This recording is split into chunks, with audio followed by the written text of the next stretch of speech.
Good morning students. Sentence English Medium School Nandura welcome you all. Standard 3rd Subject Hindi. बच्चों, इसके पहले video में हमने हिंदी सब्जेक्ट में हर झंडा कुछ कहता है इस लेसन के क्वेश्चन आंसर राइट किए हैं। तो हमने पेज नंबर 29 तक पूरा राइट किया है नोटबुक में और टेक्स्ट बुक में भी। तो आज हमें पेज नंबर 30 पे सर्वनाम दिया है। तो सर्वनाम क्या है ये आज इस वीडियो में हमें सीखना है।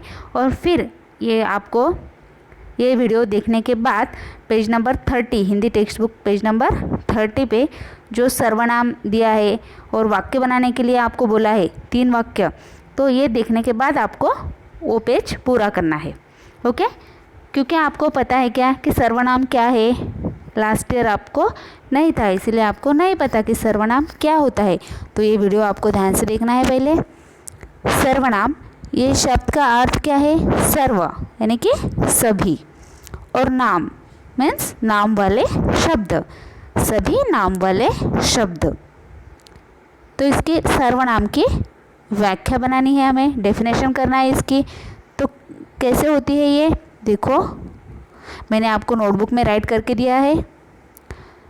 संज्ञा, संज्ञा मीन्स संज्ञा नाम के स्थान पर प्रयोग किए जाने वाले शब्दों को सर्वनाम कहते हैं।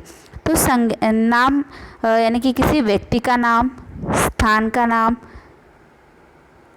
किसी जगह का नाम, ऐसे नाम के स्थान पर प्रयोग किए जाने वाले शब्दों को सर्वनाम कहते हैं। प्रयोग करना मीन्स यूज करना, इस्तेमाल करना। ओके, जैसे मैं, हम, तू, तुम, यह, वह, आप, कौन, कोई, जो आदि। ये जो सर्वनाम है ये लिंग, वचन, कारक के अनुसार ये सर्वनाम बदलते रहते हैं। आप देखो, एक उदाहरण है यहाँ पे मैंने राइट किया है, सीता घर जाती है। क्या है? सीता घर जाती है। इसमें पहले मैंने नाम राइट किया है सीता का, और नेक्स्ट मैंने नीचे की लाइन पर राइट किया वह घर जाती है। तो उसके तरफ हम उंगली करके बोल सकते हैं कि वह घर जाती है। तो किसके लिए बोला हमने? वह सीता के लिए, वह घर जाती है। तो ये जो वह है ये क्या है? यहाँ पे सर्वनाम है, क्योंकि ये नाम की जगह पर हमने इसका प्रयोग किया है, इसलिए ये है सर्वनाम। दूसरा एक उदाहरण के लिए मैंने एक वाक्य लिया है, रमेश ने मुझे गाली दी। तो हम सर्वनाम लेके कैसे बना सकते हैं इस वाक्य को? उसने मुझे गाली दी। उसने, ये जो है ये क्या है?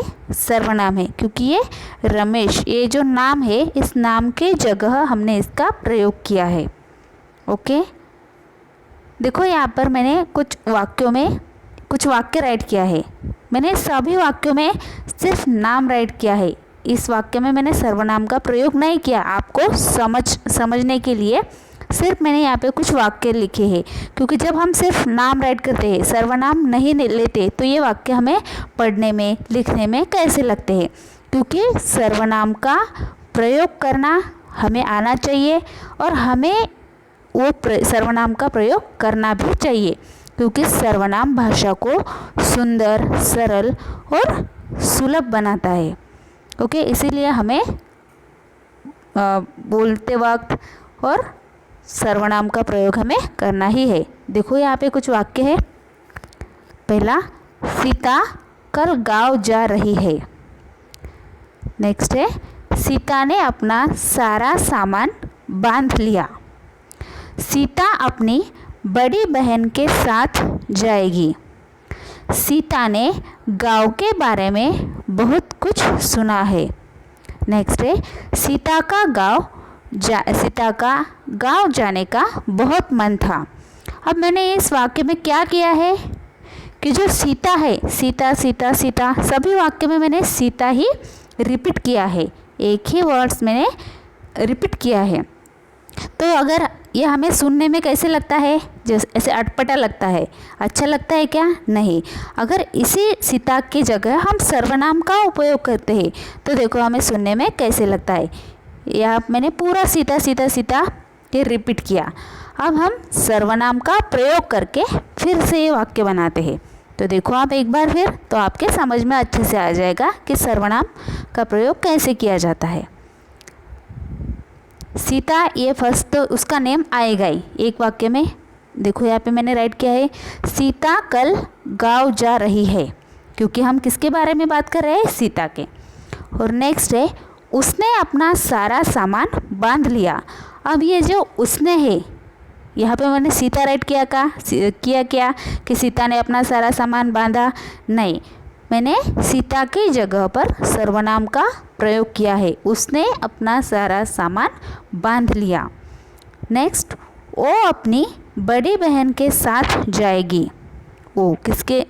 ये सीता के लिए मैंने इस्तेमाल किया। वो ये सर्वनाम है।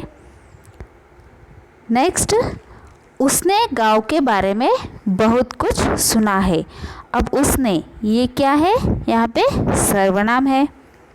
और नेक्स्ट है, उसका बहुत मन था गांव जाने का। किसका? सीता का। तो मैंने ये जो उसका ये शब्द यहाँ पे प्रयोग किया है, ये सर्वनाम के रूप में मैंने प्रयोग किया है।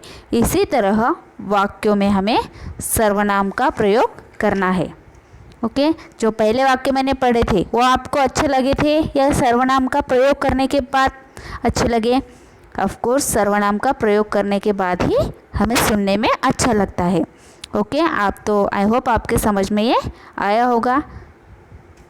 तो आपको पहले वीडियो देखना है, समझना है, और उसके बाद पेज नंबर 30 पे आपको सर्वनाम शब्दों से 3 वाक्य बनाने हैं। उसके बाद आपको टेक्स्ट बुक में 3 वाक्य बनाने हैं। Okay students.